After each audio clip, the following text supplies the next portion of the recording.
마가복음 12장 13절 그들이 예수의 말씀을 책잡으려 하여 바리새인과 헤롯 땅 중에서 사람을 보내매 와서 이르되 선생님이여 우리가 아노니 당신은 참되고 아무도 꺼리끼는 일이 없으시니 이는 사람을 외모로 보지 않고 오직 진리로서 하나님의 도를 가르치심이니이다.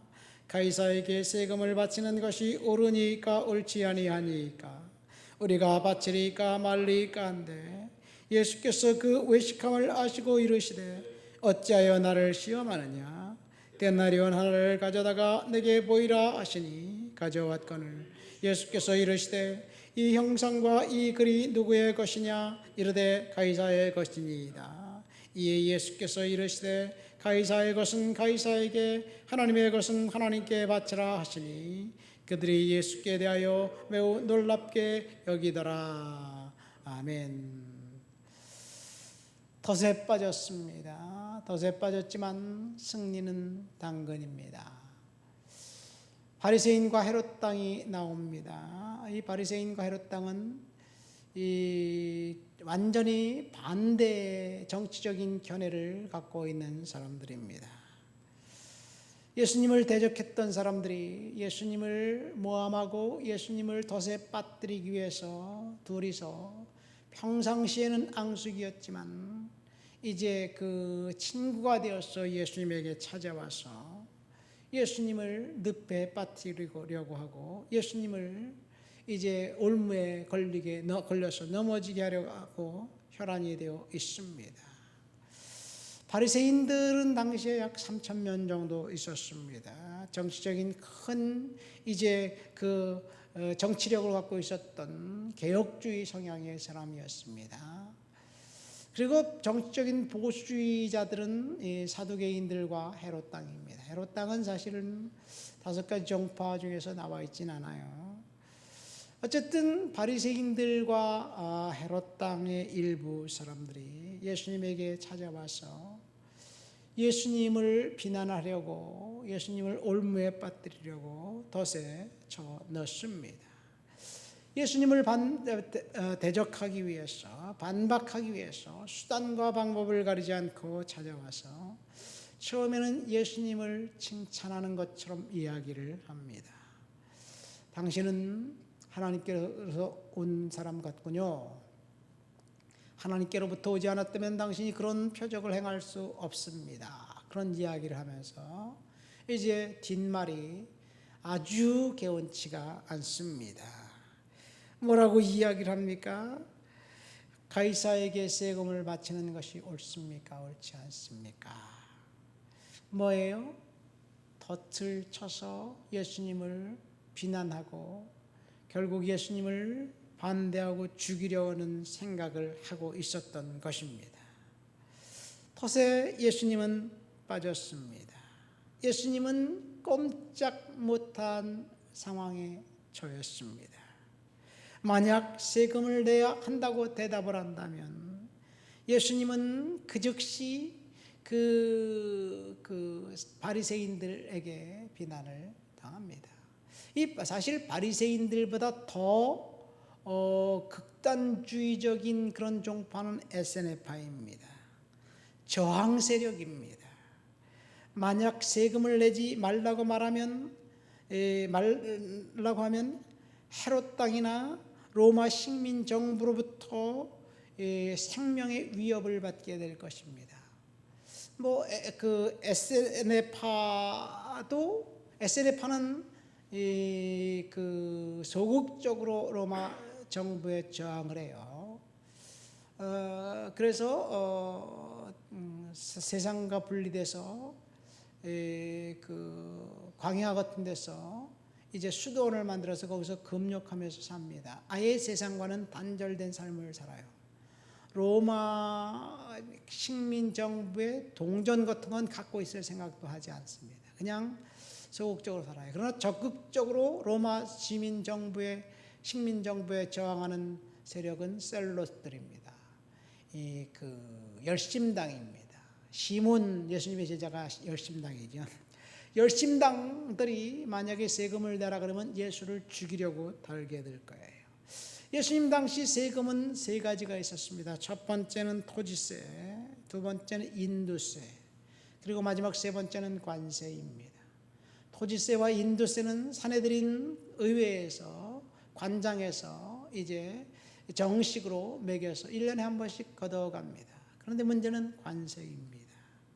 이 관세를 징수하는 게 세관이에요. 삭개오 같은 세리장, 레위 같은 세리들이 징수하는 것이 그 관세입니다. 근데 관세가 오늘날 우리가 생각하는 것처럼 세금 얼마 내세요, 그리고 고지서가 오는 게 그 전산에 의해서 하는 게 아니에요. 그냥 세무 공무원들이, 세리쟁이들이 마음대로 걷어갑니다. 그러니까 세금 문제는 아주 그 가장 민감한 문제입니다. 세금을 내라 그러면 사람들이 모두가 다 발끈합니다. 그러니까 폭동이 일어나죠. 그러니까 예수님은 세금을 내라고 대답할 수도 없고 세금을 내지 말라고 대답할 수도 없는 그런 지경입니다. 덫에 빠졌습니다. 근데 예수님이 덫에 빠진 것은 오늘 우리가 읽은 본문 딱 한 번만이 아닙니다. 한 번 더 있었습니다. 언제일까요? 요한복음 8장에 보면 가늠하다 현장에서 잡힌 여인을 데리고 왔던 그 사건입니다. 근데 그때가 공교롭게도 이른 아침입니다. 초막절 축제 기간 중에 이제 흥청망청 밤새도록 먹고 마시고 놀다가 이 가늠하다가 현장에서 잡힌 여인을 붙들어 이 여인을 예수님께 앞으로 데리고 왔습니다. 그것도 이른 아침 성전에서 가르치고 있는 예수님에게. 그러니까 이 여인은 덫에 빠졌어요. 사실은 창녀는 아닙니다. 직업 여성도 아닙니다.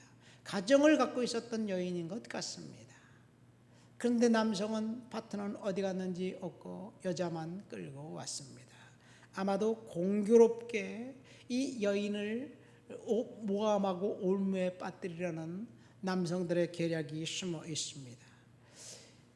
예수님에게 이 여인을 데리고 와서 질문하지요. 모세 율법에는 이러한 여인을 돌로 치라고 하는데 당신은 어떻게 하겠습니까? 돌로 칠까요? 돌을 들고 수많은 사람들이 그 여인을 죽이려고 이제 기다리고 있습니다. 예수님께서 돌로 여인을 치라고 말할 수도 없고 그러면 그 여인은 죽습니다.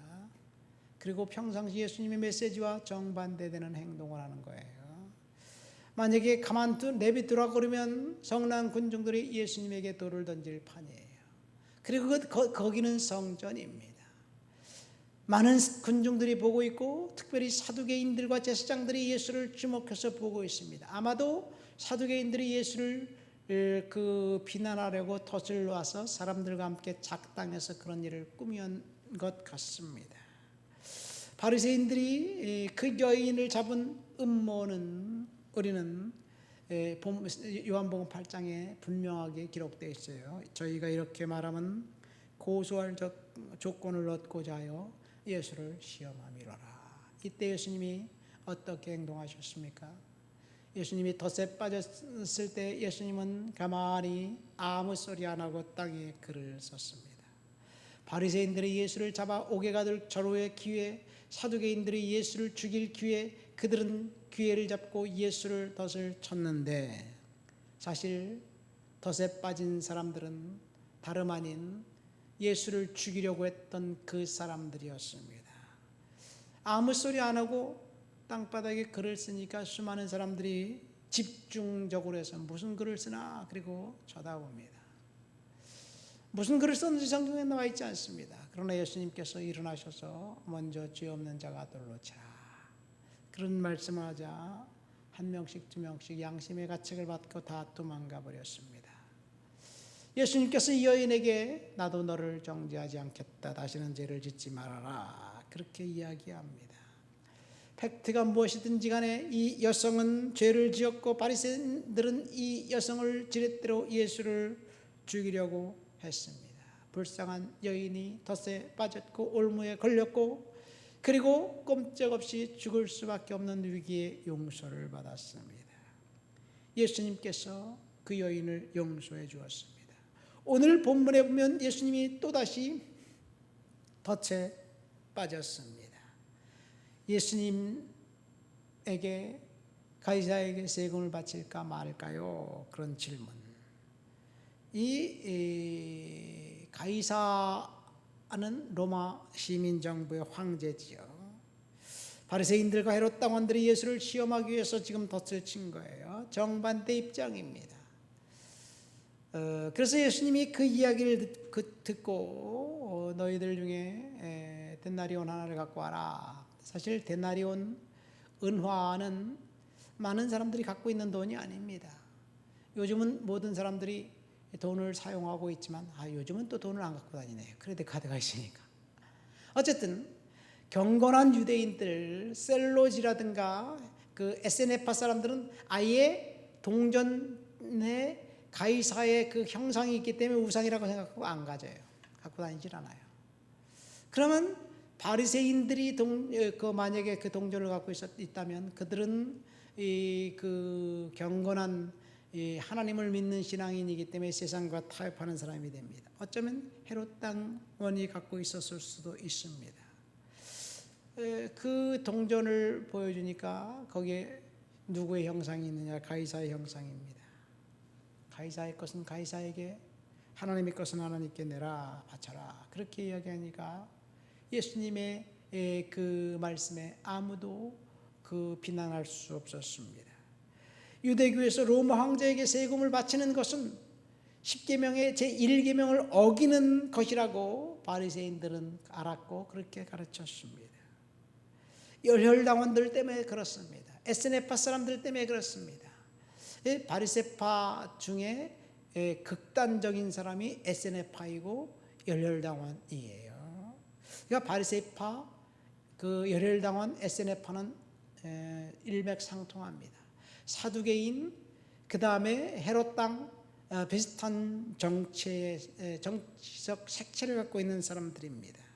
가이사의 화상이 새겨져 있는 은화, 그것을 갖고 있는 사람은 이 십계명을 어기는 것이라고 사람들은 생각했어요. 누가 갖고 있었을까요? 바리새인인가요? 헤롯 당인가요? 모르겠어요. 누가 갖고 있는지. 그들은 십계명을 어기면서도 돈이 좋아서 그것을 갖고 있는 사람이에요. 그러니까 동전을 꺼낸 그 사람이 덫에 걸린 것입니다. 예수님을 질문하러 온 그 사람들에게 오히려 낯부끄럽게 만들었습니다. 이것이 오늘 본문을 통해서 예수님께서 지혜로 하신 말씀이에요. 예수님은 덫에 빠졌지만 승리는 당근이었습니다. 가이사에게 세금을 바치는 것이 옳으니까 옳지 아니니까 질문한 그 질문을 통해서 그 동전을 갖고 있었던 그 사람이 덫에 빠졌습니다. 여러분, 이것을 통해서 저와 여러분들에게 어떤 그 적용을 하면서 살아가야 될까요? 어쩌면 우리는 오늘날 이 세상에 살면서 덫에 빠져 있는지 모르겠습니다. 우리를 덫에 빠뜨린 것은 경제적인 이유, 재정적인 이유, 질병이나 혹은 비전을 성취하는 문제, 여러 가지 문제 때문에 우리가 덫에 빠져 있을 수도 있습니다. 그러나 덫에 빠져 있지만 승리는 저와 여러분들의 것입니다. 주님께서 승리하신 그 승리가 우리의 승리가 될 줄 믿습니다.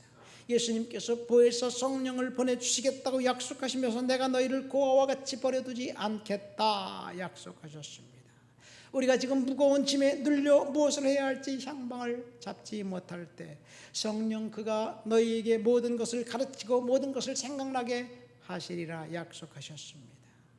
여러분, 우리가 덫에 빠져 있지만 예수님이 성령께서 주시는 지혜로 지혜롭게 그 덫에서 헤어나온 그것은 저와 여러분들이 덫에 빠져 있는 상태에서 승리를 주시기 위한 그 하나님의 작정이고 계획이고 그리고 실현이었습니다.